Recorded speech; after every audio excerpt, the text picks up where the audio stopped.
Good morning students. आपको सारे notes videos books वगैरह मिल गई होंगी। बेसिकली थोड़ा सा मेरे बारे में बताता हूँ। मेरा नाम पुनीत है।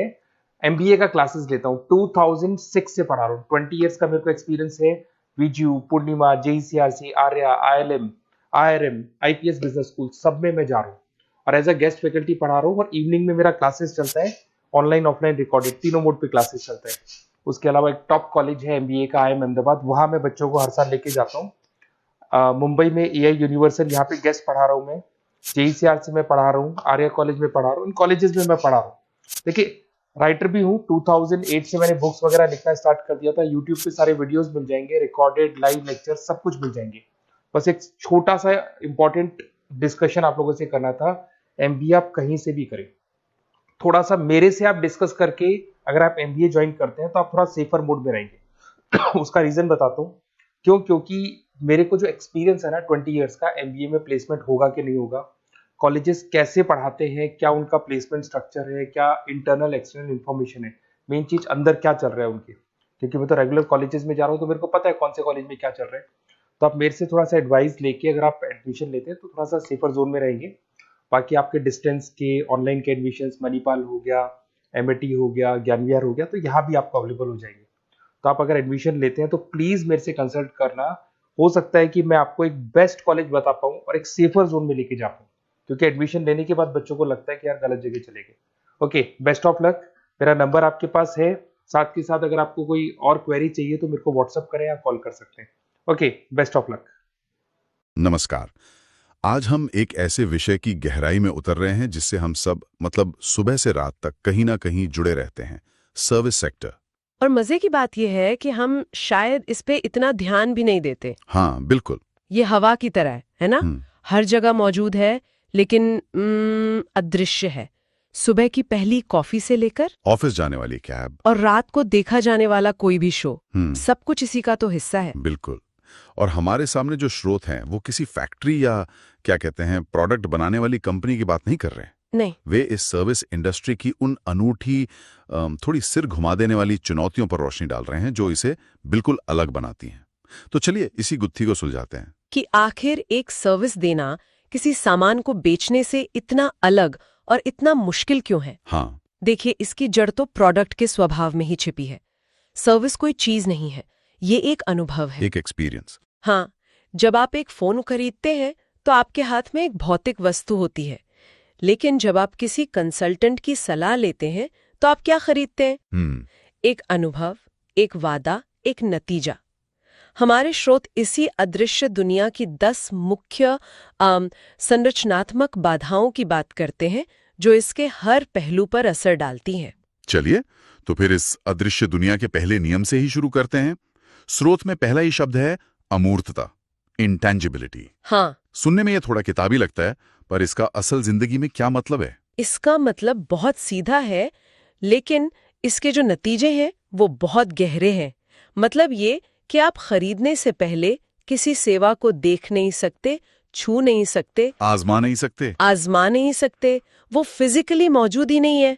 आप किसी रेस्टोरेंट के माहौल का ट्रायल नहीं ले सकते या किसी डॉक्टर के ऑपरेशन की टेस्ट ड्राइव नहीं कर सकते। अरे हाँ, आपको बस भरोसा करना पड़ता है। अरे वाह, ये तो मैंने कभी ऐसे सोचा ही नहीं। मतलब जब मैं कोई फोन खरीदता हूँ तो मैं उसकी दर्जनों समीक्षाएं पढ़ सकता हूँ, उसे दुकान पर जाकर हाथ में पकड़ सकता हूँ। बिल्कुल। लेकिन एक वकील की सलाह, उसकी क्वालिटी का अंदाजा पहले से कैसे लगाया जाए?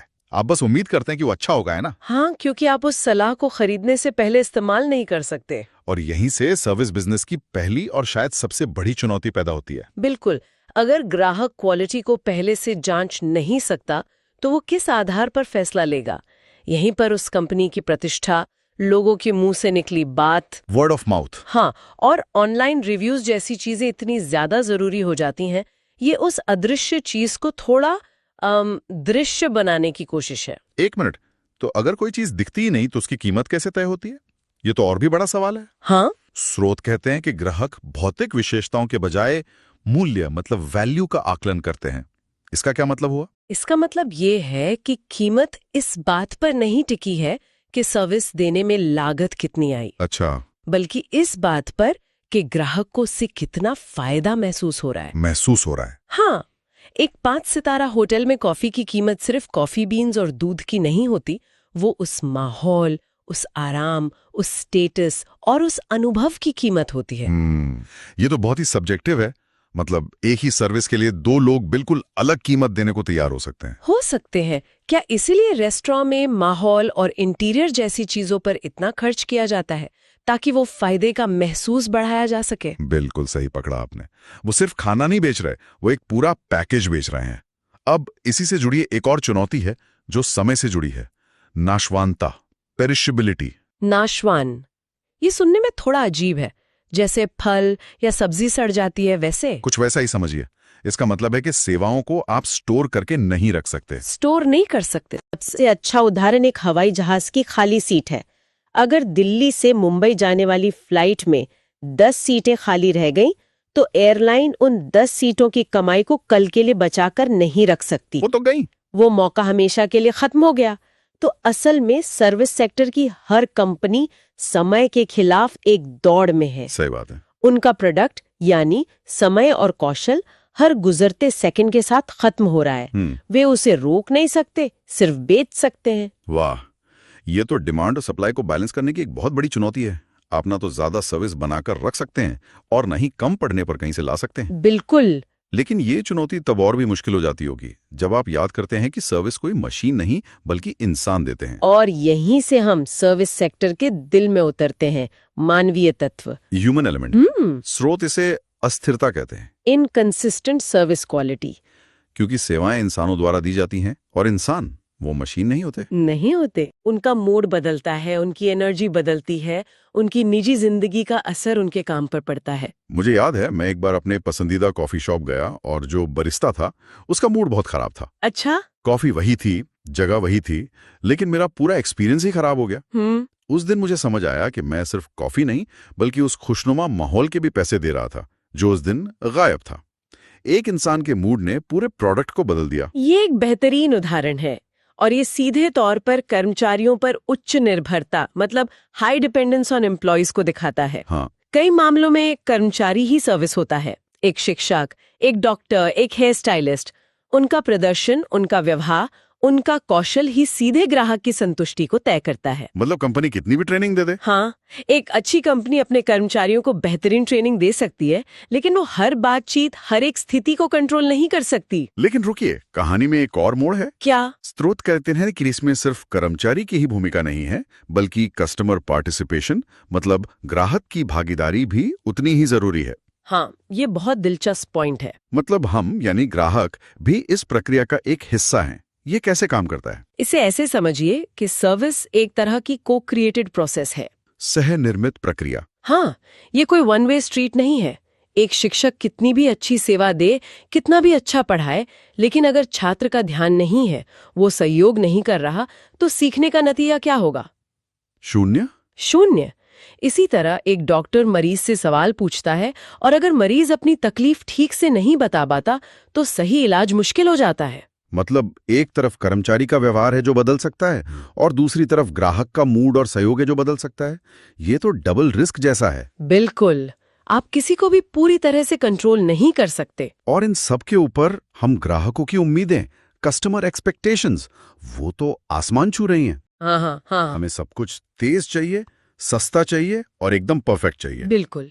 और ये उम्मीदें भी हर किसी के लिए अलग अलग होती हैं। एक ही रेस्टोरेंट में जाने वाले दो ग्राहकों की उम्मीदें भी अलग हो सकती हैं। सही बात है। एक को शांत माहौल चाहिए, दूसरे को जल्दी सर्विस।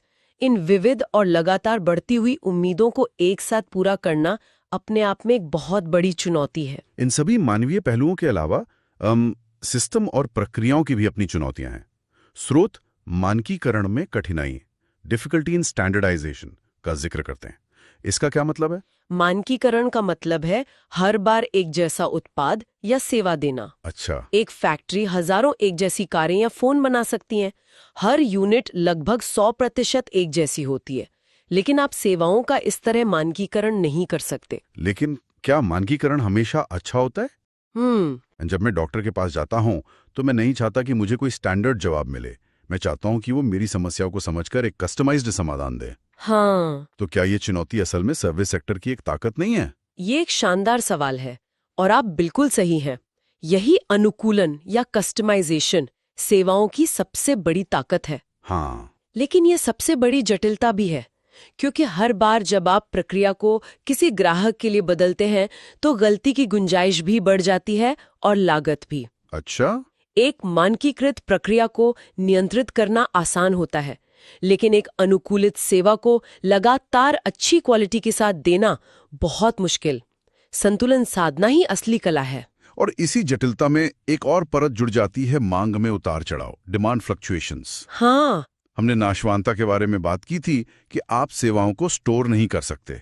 ये चुनौती तब और बढ़ जाती है जब मांग कभी एक जैसी न हो। और सेवाओं में मांग शायद ही कभी एक जैसी होती है। सोचिए एक रेस्टोरेंट के बारे में। वो दोपहर के 3 बजे लगभग खाली होता है, लेकिन रात के 8 बजे खचाखच भरा होता है। या छुट्टियों के मौसम में पर्यटन स्थलों पर भीड़ बढ़ जाती है और बाकी समय वो शांत रहते हैं। तो इसका मतलब है कि सर्विस प्रोवाइडर के जो रिसोर्सेज हैं, जैसे कर्मचारी, जगह, उपकरण, वो दिन के एक हिस्से में बेकार पड़े रहते हैं और दूसरे हिस्से में उन पर क्षमता से ज्यादा बोझ होता है। बिल्कुल। तो इस घटती बढ़ती मांग और सप्लाई के बीच संतुलन बनाना कितना मुश्किल होता होगा। बहुत ज्यादा। इसका मतलब है कि उन्हें हर समय तैयार रहना पड़ता है। जब मांग कम हो तो उनका पैसा बर्बाद हो रहा है, और जब मांग अचानक बढ़ जाए तो उन पर क्वालिटी बनाए रखने का भारी दबाव होता है। ये बेहद मुश्किल है। इसीलिए कई कंपनियां मांग को मैनेज करने के लिए अलग अलग कीमतें रखती हैं। जैसे वीकेंड पर होटल के कमरे महंगे होते हैं। हाँ, या हैप्पी आवर में रेस्टोरेंट छूट देते हैं। ये सब इसी संतुलन को साधने की एक कोशिश है, ताकि उनके संसाधन बर्बाद ना हो। ठीक है, तो जब हम इन सभी चुनौतियों को एक साथ देखते हैं, एक अदृश्य प्रोडक्ट, इंसानों पर निर्भरता, मानकीकरण की कमी, बदलती मांग, ये सब तो अनिश्चितता का एक जाल जैसा लगता है। हाँ, एक जाल जैसा लगता है। तो सवाल ये उठता है कि कोई सर्विस बिजनेस सफल कैसे होता है? इतनी अनिश्चितताओं के बीच वो ग्राहकों को कैसे बनाए रखते हैं? इसका जवाब हमारे स्रोतों में दिए गए आखिरी और शायद सबसे महत्वपूर्ण बिंदु में है।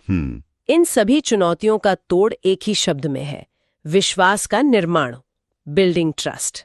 अच्छा, तो क्योंकि ग्राहक सेवा को खरीदने से पहले जांच परख नहीं सकता, उसे आजमा नहीं सकता, हाँ, इसलिए उसे कंपनी की प्रतिष्ठा और विश्वसनीयता पर भरोसा करना पड़ता है। ये एक तरह का लीप ऑफ फेथ है। बिल्कुल। आप एक अनजान शहर में एक नए सर्जन से ऑपरेशन क्यों करवाएंगे?